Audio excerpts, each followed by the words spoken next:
Ready to go. Hi everyone.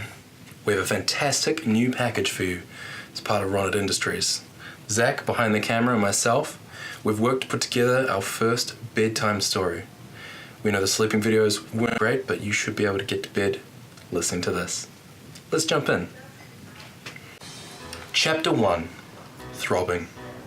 Sweat dripping over his face, his body, his head, shoulders, knees and toes.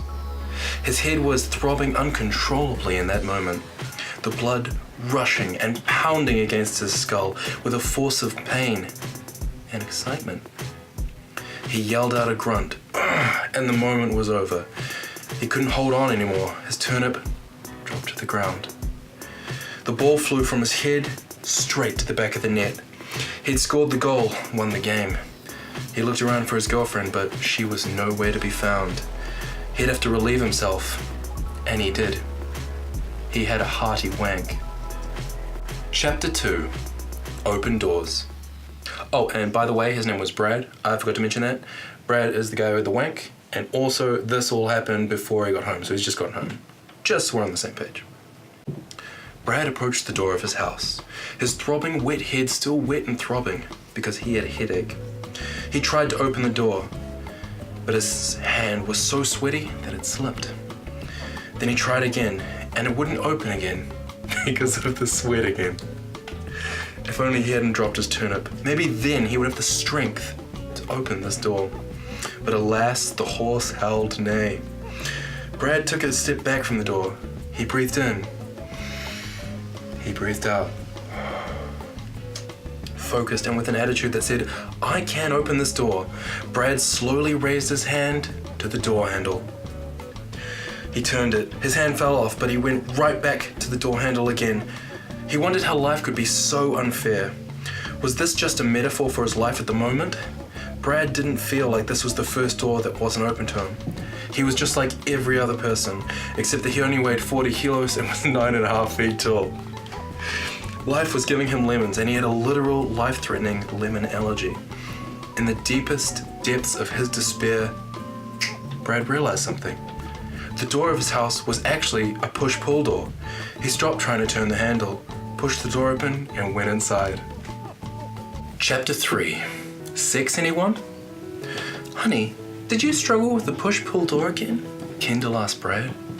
I always get confused, babe. Why doesn't turning door handles open doors? Brad said. Kendall knew something was wrong.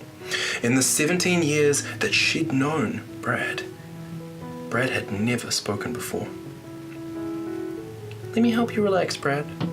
Kendall promptly disrobed, revealing her naked skin with a backdrop of the rising sun behind her. Brad saw the silhouette of the woman he loved, her long flowing hair, her 7-inch nipples, body-wide leprosy. Kendall approached him and began climbing the massage stairs. As she climbed the rungs, Brad thought to himself, I'm gonna ring Kendall's bell, if you know what I mean. He knew exactly what he meant, because he was the one who thought it. Kendall was now at the top of the massage stairs.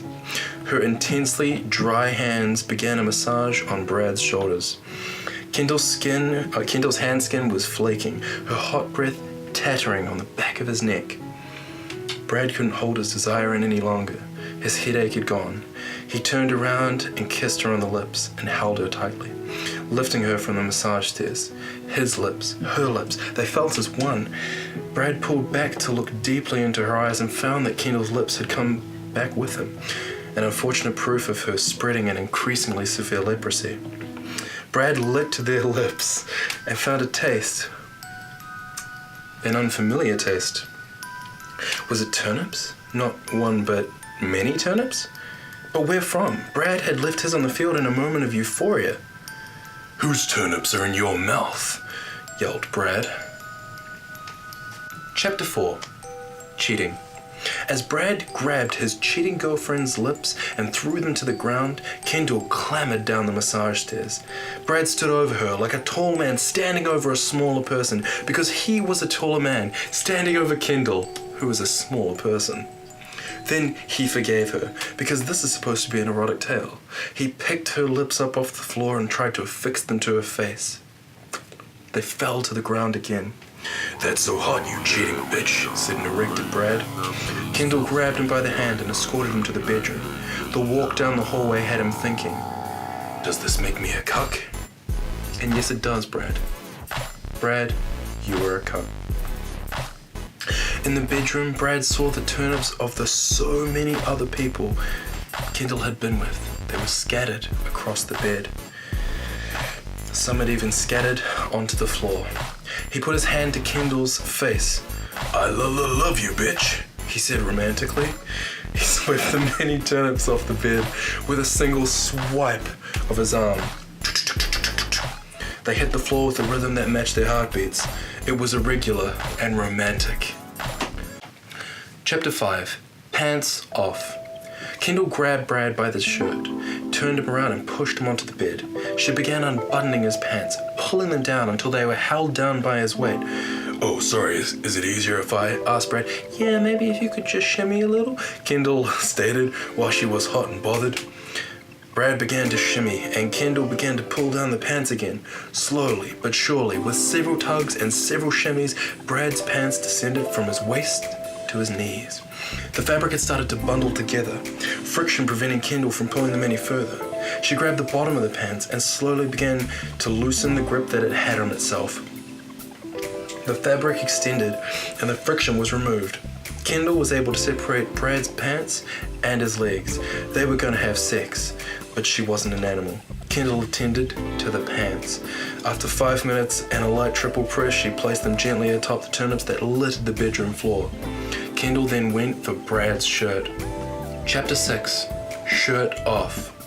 Kendall pinched the pocket of his shirt. "I love this red and black pattern, it looks really good," she said. She then grabbed the bottom of the shirt, lifted it up, and took it off. It's a shirt, so it came off a lot easier. Chapter 7. Down and Dirty. Things were about to get penetrative. Their clothes were in a pile neatly on the floor, their bodies touching one another. A cloud of emotional and sexual desire blanketed the room. It was so on. He put himself between her legs and thrust into her.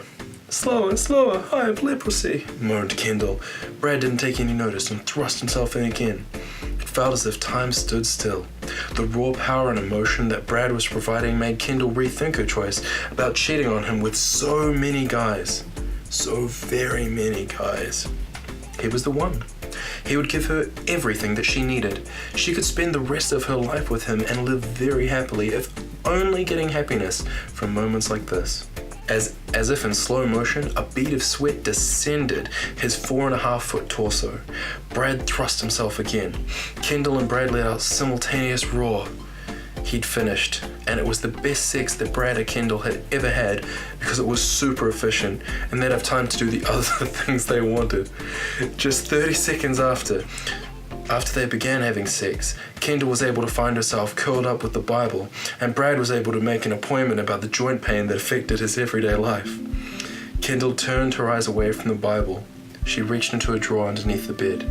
Searching through, she'd found it. Her turnip. Kendall handed it to Brad. "This is yours.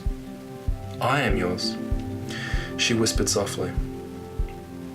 Heart in hand and turnip in hand, Brad let out a stream of tears. They would love each other forever. Chapter 8. Epilogue. Kendall ran out of the house into the pouring rain. She ran down the street. She ran so fast that her left kneecap fell off and was washed away into a sewer. She ran to the field where Brad felt like a champion, where he'd left his turnip.